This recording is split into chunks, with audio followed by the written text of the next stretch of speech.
काला साया।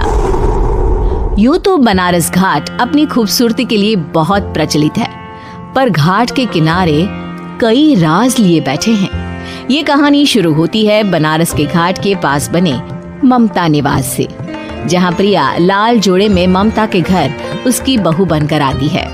आओ आओ बहू, घर को अपने पैरों से पवित्र करो। ममता घर की दहलीज पार कर ही रही होती है कि अचानक एक बहुत गंदी सी बास पूरे घर में फैल जाती है।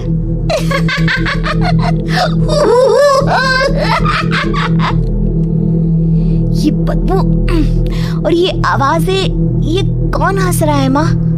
अब ये पड़ोसी ना हमारे थोड़े अलग से है। कहाँ हम शाकाहारी और ये मांस मच्छी खाने वाले।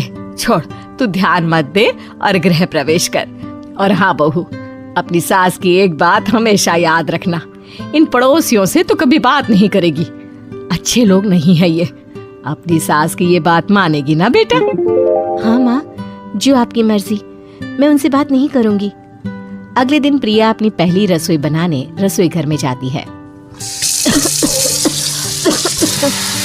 ये छोकी बात तो नाक में जा रही है। एक काम करती हूँ, खिड़की खोल देती हूँ। प्रिया खिड़की खोलने जाती है। इतने जाले, लगता है इस खिड़की को कभी खोला ही नहीं गया। पर ऐसा क्यों? ओह, नॉन वेज की स्मेल आती होगी ना।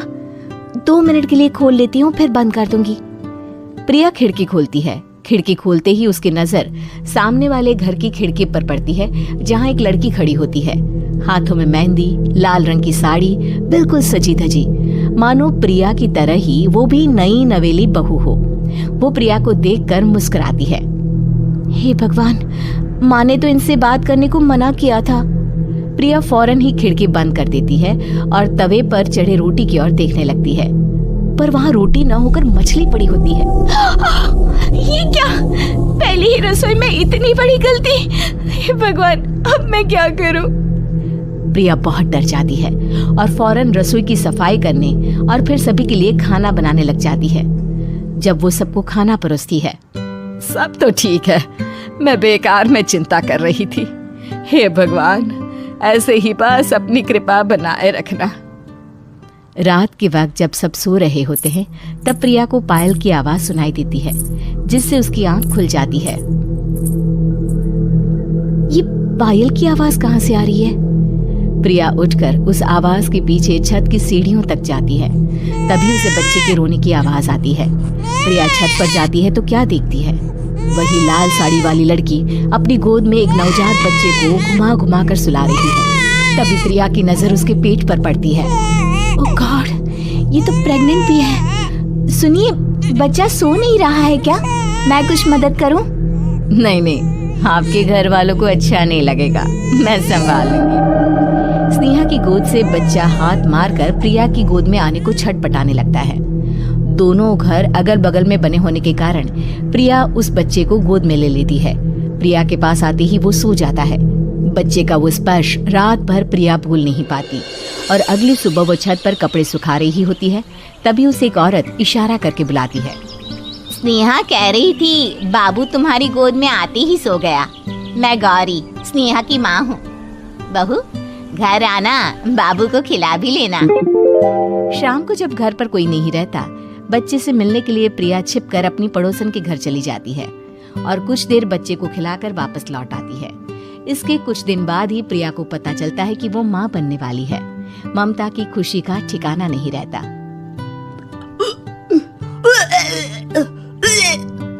माँ जी, पता नहीं क्यों उल्टी आ रही है। प्रिया भागती हुई वॉशरूम में जाती है तो हरे और लाल रंग की उल्टी करती है। उस उल्टी में से कीड़े निकलते हैं। ये क्या? खून और ये कीड़े! माँ! माँ! प्रिया की आवाज सुनकर ममता दौड़ कर आती है, पर बेसिन में कुछ नहीं होता। प्रिया हक्की बक्की रह जाती है। ये सब क्या हो रहा है? प्रिया घबरा जाती है और अपने कमरे में जाकर सो जाती है। डर के कारण वो इतनी थक जाती है कि उसकी आंख लग जाती है। तब उसे ऐसा लगता है उसके पेट पर मानो कोई बैठा हुआ हो। कौन हो? प्रिया के पेट पर एक 5 महीने की बच्ची बैठी हुई थी, जो बुरी तरह जली हुई थी। माँ, तुम ही मुझे लाई ना अपने पेट में। मैं तुम्हारी माँ नहीं हूँ। कौन हो तुम? माँ, देखो मैं जल गई बुरी तरह से। 6 महीने पेट में रहने को भी मुझे नहीं मिला। सहला दो ना माँ। बचाओ, बचाओ, माँ। ममता दौड़कर कमरे में आती है। प्रिया की बातें सुनकर वो सब समझ जाती है। तू कहीं बगल वाले घर में तो नहीं जाकर आई ना बहू? मुझे माफ कर दो, मैं गई थी माँ। उस घर में सब मरे हुए हैं बहू। कई साल पहले स्नेहा उस घर में बहू बनकर आई थी। कुछ ही दिन में वो एक बच्चे को जन्म देने वाली थी। पूरा घर बच्चे के आने की खुशी में खोया था कि एक दिन अचानक उस घर में आग लग गई। सब बुरी तरह जलकर मर गए। गौरी आज भी दादी बनने का इंतजार कर रही है और इसीलिए स्नेहा ने अपना अजन्मा बच्चा तुम्हारी कोख में डाल दिया। ममता ये कह रही होती है कि पीछे से उसके पैरों को एक बच्चा पकड़ लेता है। दादी, दादी। माँ, स्नेहा की गोद में यही बच्चा था। ये बच्चा कौन है फिर? तेरी मौत है। तेरी भी दादी। जिस चीज का ममता को डर था वही हो गया। ममता निवास के ऊपर मौत ने चादर बिछा दी थी। प्रिया का पेट ऐसे बढ़ जाता है मानो 9 महीने का हो। 2 हाथ उसके पेट से बाहर निकलते हैं। बहू, संतोष को फोन कर, किसी पंडित जी को बुला बहू। प्रिया का पति भागता हुआ घर आता है। ये तो होना ही था माँ।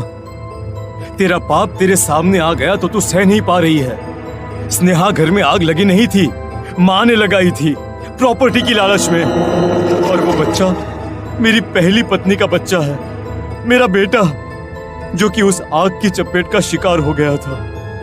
मैंने तुमसे ये सब माँ के कहने पर छुपाया था। मुझे माफ कर दो प्रिया। तुम अगर चाहो तो यहाँ से जा सकती हो। मैं तुम्हें किसी भी बंधन में रखना नहीं चाहता। मेरी शादी हुई है आपसे, मैं आपको छोड़ नहीं सकती, पर उससे पहले हमें स्नेहा, उसकी माँ और बच्चे की आत्मा की शांति करवानी होगी। संतोष और ममता गौरी के घर जाते हैं। अंदर सब कुछ जला हुआ होता है। जमीन पर जली हुई लाशें बिखरी हुई थी। ममता रो रो कर अपने करने की माफी गौरी से मांगती है। प्रिया स्नेहा के घर वालों का अंतिम संस्कार करवा देती है और ममता निवास फिर से आत्माओं के साए से मुक्त हो जाती है।